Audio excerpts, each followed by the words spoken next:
नमस्कार दोस्तों, मेरा नाम है प्रदीप चौहान। बात समझनी है तो पूरी सुननी होगी। और दोस्तों, 27, 28 मार्च और 3 अप्रैल, ये 3 तारीखें, ये 3 दिन कांग्रेस में बहुत से नेताओं के लिए यूं हैं कि मानो कयामत की रात आने वाली है। नींद हराम हो रखी है कांग्रेस के बहुत से नेताओं की। बहुत से कह रहा हूं मैं, कुछ नहीं कह रहा, बहुत से नेताओं की नींद हराम हो रखी है। रात को चैन नहीं, दिन को आराम नहीं, जाएं तो जाएं कहाँ समझ में नहीं आ रहा।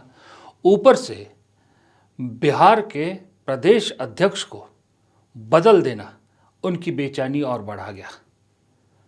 वो भी उस शख्स को बदलना जिसको माना जा रहा था कि जितने प्रदेश अध्यक्ष हैं कांग्रेस के इस वक्त, उनमें ताकतवर जितने हैं, कुछ जो ताकतवर दो चार हैं, उनमें अखिलेश प्रताप सिंह ताकतवर अध्यक्षों में आते थे, क्योंकि उनके पीछे लालू प्रसाद यादव का हाथ है।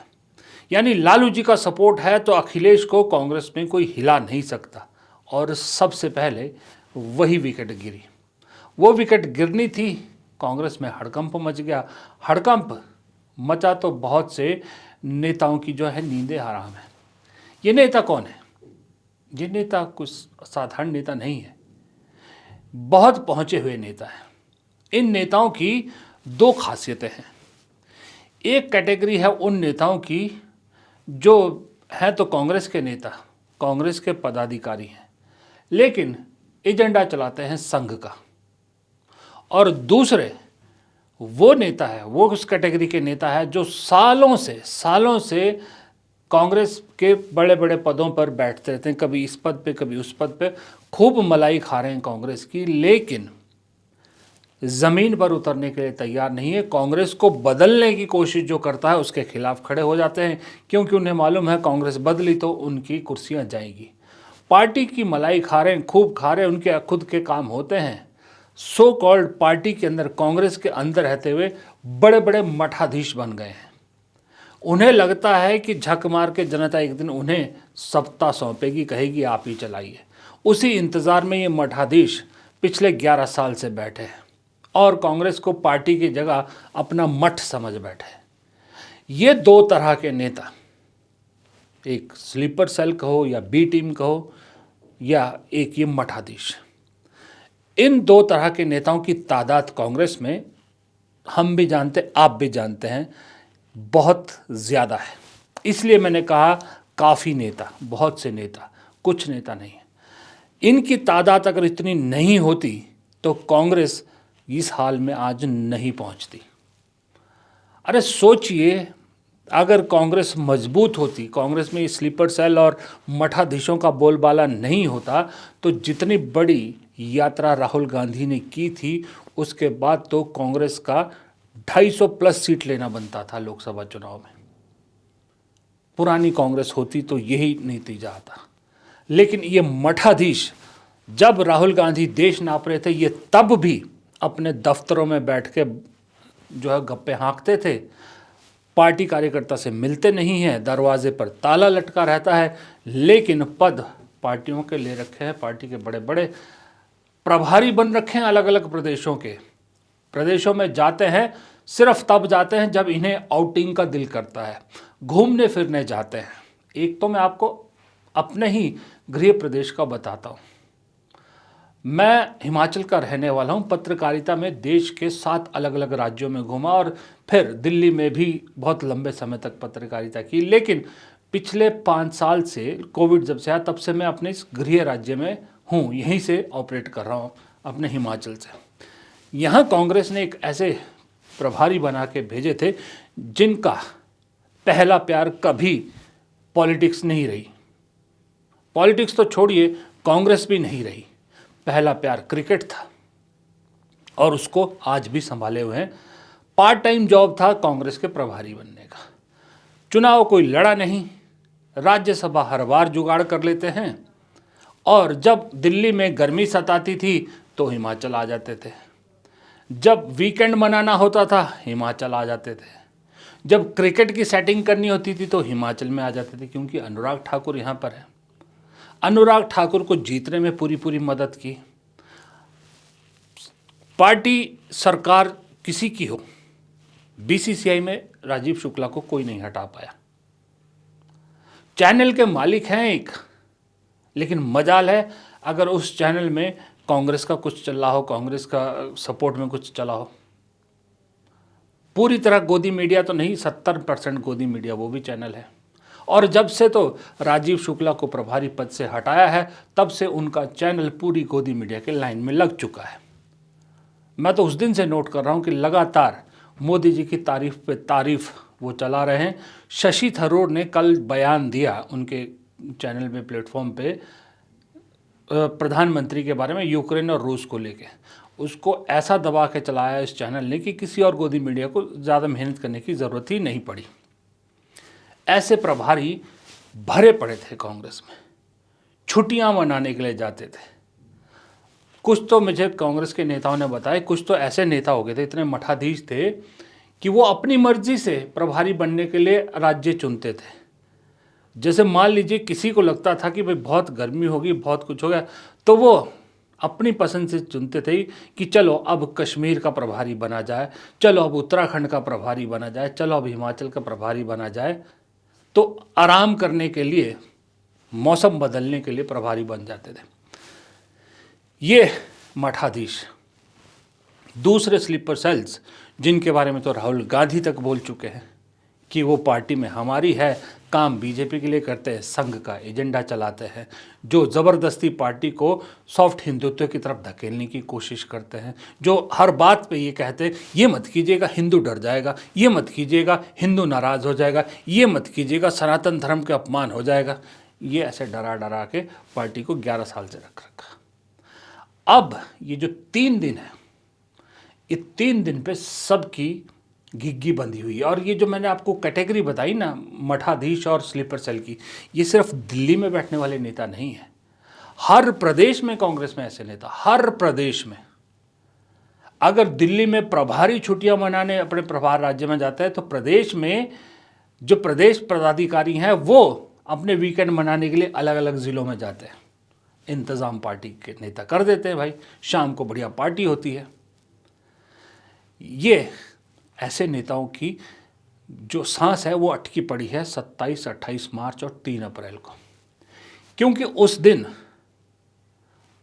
उन 3 दिनों में पार्टी ने ऐसे लोगों को राहुल गांधी से मिलने बुलाया है, ऐसे लोगों से उनकी राय जानने की कोशिश कर रही है पार्टी, जो दरअसल पार्टी का सही में रीढ़ की हड्डी है।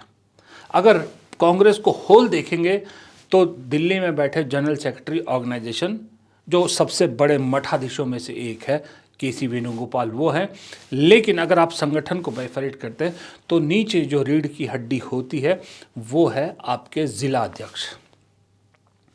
जिला अध्यक्ष किसी वक्त कांग्रेस में इतने महत्वपूर्ण होते थे कि जिला अध्यक्ष अपनी रिकमेंडेशन देते थे पार्टी को कि इस आदमी को उम्मीदवार बनाया जाए, ये जीत सकता है। यानी एमएलए की टिकट के लिए जिला अध्यक्षों की रिकमेंडेशन चाहिए होती थी, विधायक और एमपी की टिकट के लिए विधायक प्लस जिला अध्यक्षों की रिकमेंडेशन चाहिए होती थी। लेकिन वक्त के साथ कांग्रेस को ऐसा जंग लगाया इन मठाधीशों ने कि वो जिला अध्यक्ष बेचारे कहीं पीछे रह गए, जबकि जिला अध्यक्ष पार्टी हाईकमान, जो स्टेट की पार्टी हाईकमान है, अध्यक्ष, उपाध्यक्ष, जनरल सेक्रेटरी, उनके साथ टच में रहते हैं और अपने ज़िले में पार्टी कैसे चलानी है इसके लिए अपने नीचे कार्यकर्ता तक, बूथ तक ज़िला अध्यक्ष टच में रहता है। तो दोनों को मिला के साथ चलने के लिए बीच में जो ब्रिज, पुल का काम करता है वो ज़िला अध्यक्ष है। लेकिन कई साल हो गए ज़िला अध्यक्षों की कोई पूछ नहीं हो रही थी कांग्रेस में, लेकिन अब राहुल गांधी ने उन्हीं ज़िला अध्यक्षों को मिलने बुलाया है। राहुल गांधी ने जिला अध्यक्षों को इसलिए मिलने बुलाया क्योंकि वो जानना चाहते हैं, उनका फीडबैक जानना चाहते हैं। जो संगठन में बदलाव का दौर शुरू किया है, संगठन मजबूत करने के लिए जिला अध्यक्षों की राय जानना चाहते हैं कि उनकी राय में उनके प्रदेश में कौन मठाधीश है और कौन स्लीपर सेल है। जिला अध्यक्ष से बेहतर कोई नहीं बता सकता कि कौन बीजेपी के लिए काम कर रहा है और कौन पार्टी के हित में ना काम करके सिर्फ आराम कर रहा है। जब जिला अध्यक्षों से ये बैठक से निकल के ये छन के आएगी ना ये बात, तब आपको असली कांग्रेस के जो सही में नेता है वो निकल के सामने आएंगे। 27 मार्च, 28 मार्च और 3 अप्रैल को इसी इंदिरा गांधी भवन में नई दिल्ली में देश के सारे जिला कांग्रेस कमेटी अध्यक्षों की एक बैठक बुलाई गई है। ये कई साल बाद, मैं समझता हूँ 16 साल बाद ये बैठक हो रहा है। सारे डीसीसी अध्यक्ष करीब 700 लोग यहाँ आएंगे। 250 3 दिन का होगा, 27 मार्च, 28 मार्च और 3 अप्रैल को। और इस बैठक का मकसद है कि डीसीसी को और मजबूत कैसे बनाया जाए और डीसीसी को केंद्र में कैसे हम लाए जाए हमारे संगठन में। ये जैसा कि आप जानते हैं, बेलगावी में 26 दिसंबर 2024 को नव सत्याग्रह बैठक हुआ था और वहाँ जो रेजोल्यूशन पारित किया गया, नव सत्याग्रह रेजोल्यूशन संकल्प, उसमें हमने ये कहा था कि 2025 संगठन का वर्ष होगा। संगठन सृजन कार्यक्रम की घोषणा की थी और उसी संदर्भ में 27 मार्च, 28 मार्च और 3 अप्रैल को डीसीसी अध्यक्षों की बैठक बुलाई गई है और उस पर लंबी चर्चा होगी। ये दरअसल वो एक्सरसाइज है जो राहुल गांधी ने गुजरात में कही थी कि छानना, मेरी जिम्मेदारी है छानना। ये छानने की कवायद है।